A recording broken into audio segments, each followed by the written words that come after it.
Hi everyone, and welcome to Storytime with me, a new series. Basically, first of all, the intro deleted itself, so I need to talk about this. So basically, I have a dietary condition, and basically, each year up until you're 12, and I can't go now, you can go on these trips, and they are really fun. And basically, you're away from your parents for 2 days in a countryside place, and you meet other people that have got the same dietary condition as me, and it was really fun. And this is basically a story about my awkward moment. So yeah, so the first part of the next clip deleted, so this is why I'm making this, and this is basically an embarrassing story from the first time I ever went and the last time I ever went on one of these trips. So yeah. I was around 7 or 8, and like I had never been away from my parents before, so I was ultra scared. I was like literally terrified, and I wasn't sure about going. But my mum in the end just like pushed me and was like, "Go on, just do it." So in the end, I decided to do it, and when I got there, I was really nervous. It was like I don't know. 2 hours, 3 hours away from where my family lived, so I was like, I wasn't sure. Also, one thing that used to happen to me was when I was younger, I hated being left alone. Not necessarily in my house, but like say if my mum said, "Okay, I'm going out into this shop for a minute. I'll be around 5 minutes. Just stay there." And if she didn't come back after 5 minutes, I would literally start panicking and crying, and I'd sometimes scream. And that went on for a lot of years until I finally just thought, yeah, you know what, it's not going to happen. I don't know why, but I always had the fear that I was going to be left. For some reason, I just don't know why. Just my stupid like young brain thinking that. And basically, when I got there, I didn't know anyone. I didn't really speak. I only spoke to my mum and my grandma, since my grandma was there with me. And that's when I got put in a room with this kid that I thought he's going to be the most annoying person ever. And he had ginger hair, and he was freckled, and um, so we went into our room, and our mums unpacked for us and talked and just made us beds, and then they said bye to us, and I was really nervous. And then he told me his name was, I think, Callum. I think that was his name. I remember this is years ago that this happened, so I can't really remember the names, which I kind of feel bad for, but I can't help it. I just can't remember. So I told him my name. From then on, we were best mates. We hung out together in tea time that night, and it turned out he had an older brother, and we spoke to all them, but we weren't as close to them as we were to each other. And I remember that night there were some really awkward girls, and one of them, like kind of the leader of the group, was this foreign girl from like Norway or something. And that night we got put into groups, and I was put into a group with my mate Callum. I can't really remember his name, but it's something like Callum. Began with a C, and it had like in it. And uh, yeah, so I got put in a group, and it had a bunch of girls in. I think like me, Callum, were like really the only boys in that group, and so it was a bit awkward. But since everyone had PKU, PKU, that's what it stands for, female category. But it was I was more comfortable about it. So we went hiking that night, and I got along with everyone. And now I think maybe I was a bit too chatty to the girls, because like literally I think I was like a comedian to them. I was like making them laugh like all the time on the hike. And then that night me and Callum stayed up, and I don't know why, but I always had an uncomfortable feeling around the foreign girl and her group. For some reason I just felt like when you have the most popular girl in your school, and you just feel a bit around you don't feel comfortable. If you think like, if I do something wrong, this is going to go viral all over the school. That was basically what I kind of felt like. And so that night, me and Callum stayed up and we actually told a story. I still remember it. It was about me and him going through a portal and meeting this dark knight who fought us. And I'm still a big fan of Lord of the Rings, but I was as well back then. And the story is basically to do with Sauron and stuff, if you know him off Lord of the Rings. And so we woke up the next morning and we just did the normal stuff. And I wasn't actually surprisingly feeling homesick, whereas some girls were crying and asking to call the mums, and then they'd call the mum and the mum go, just see how it is, you know how mums are, and then they'd see how it was, and then the girls would be fine. But me and Callum were fine. I remember the trip that day, we had a lot of fun, me and Callum. We'd like just basically talk to each other all the time. And then I remember when we got home, we all had tea together, and for some reason that girl group were looking at me and talking, and I didn't think anything about it. I just thought, girls being girls, you know, you know, lads, you know what I'm saying. So yeah, that's really what I thought. But then we decided to go up to the playroom, me and Callum, since there was no one in there. We decided to play snooker. And that's when we heard the girl group going, where's, and then my name, which I'm not going to give away, but just say my name's Ryan. Let's just give it Ryan, which it's not my name, but they were going, where's Ryan? So me and Callum decided to go and hide. We thought it was funny. They thought they were going to play a prank on us or something. And so we decided to hide, and then we heard the girls, and they were nearly crying because they couldn't find me. And they were like, oh no, where's Nathaniel? And like, oh no, where's Ryan? And basically, it's just, we were laughing tons. And then that's finally when I thought, alright, we may have gone a bit too far here, Callum. I think they're panicking, thinking we're lost and they're going to get staff in a minute or something. So let's just go out. And then we walked out, and oh my god, there's about 15 girls stood there gawping at me. And I just looked at him like, hello, it's me. No, I was like, yeah, what's going on? Why are you looking for me? And then the foreign girl goes, oh yeah, these all fancy you. And at that point, I was like, oh my god. And like, suddenly, all you hear is this huge scream. Not me, it wasn't me.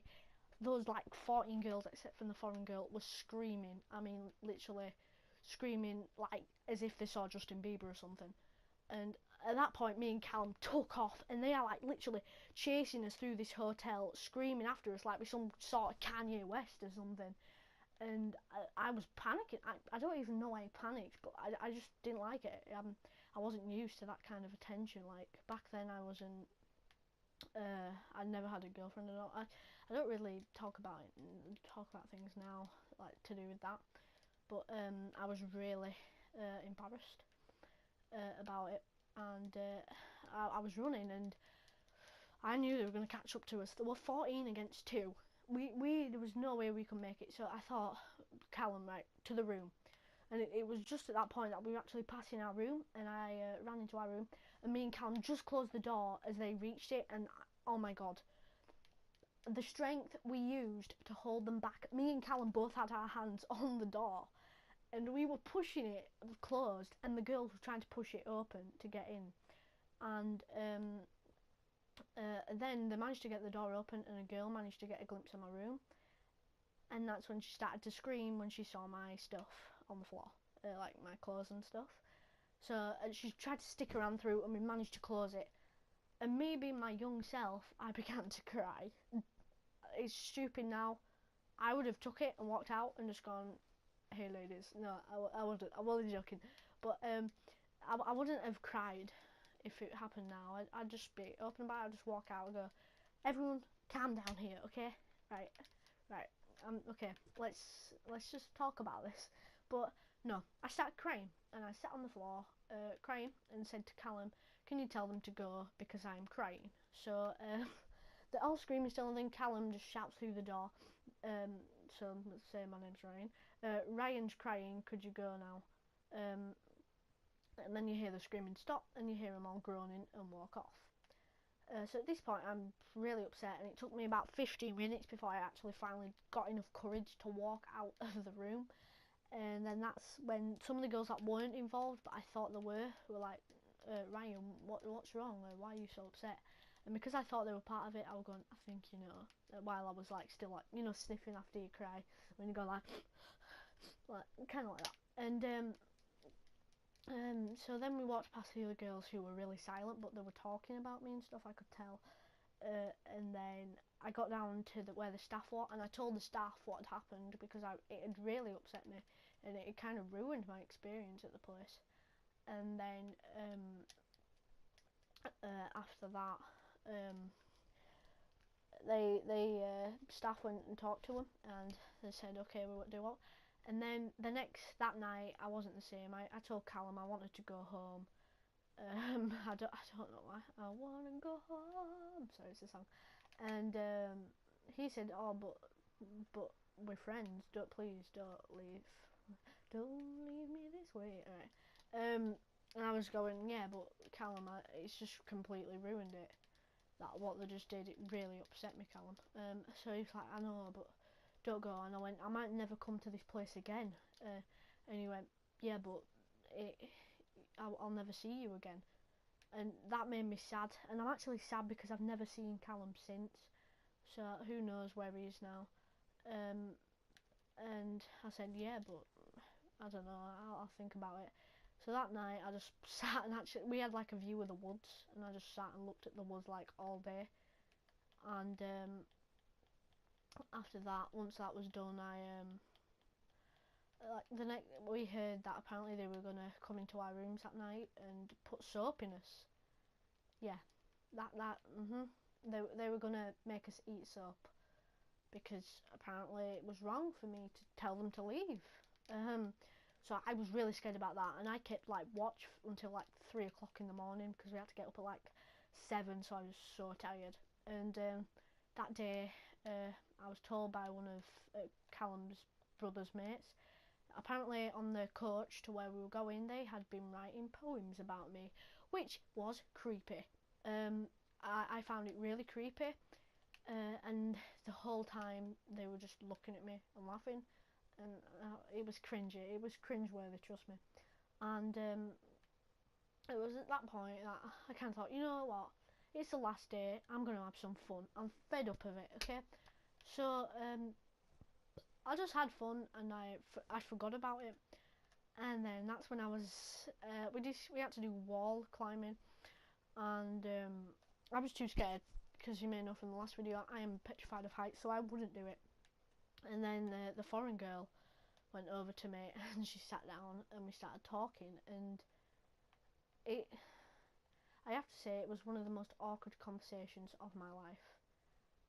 To go from her screaming and chasing me the day before, acting like I'm some sort of pop star in like a boy band, to just talking to me like I'm a normal person in a normal conversation, it was weird. And it was a bit of, it wasn't a conversation, there was more awkward silence than there was talking.